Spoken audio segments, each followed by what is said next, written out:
هي الاكل حلو؟ تسلم ايدك. شكرا شكرا.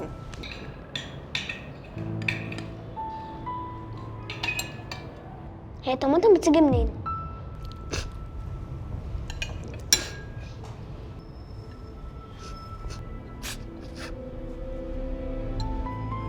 كملي اكلك يا سلمى، بس يا ماما. كملي اكلك.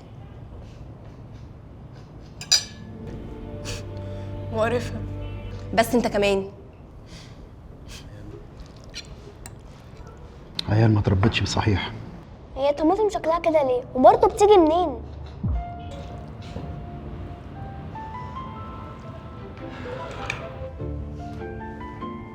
برضو يا سلمى انت مصممه؟ فكري في الاسئله في دماغك دي. يلا يا سيف.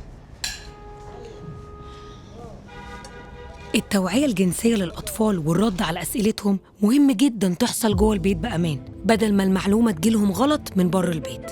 اتكلموا مع أولادكم عن الطماطم، وأنا هنا مش بتكلم عن الطماطم. ادخلوا دلوقتي على موقع سيف، هتلاقوا مصادر كتير تساعدكم علشان توعوا أولادكم.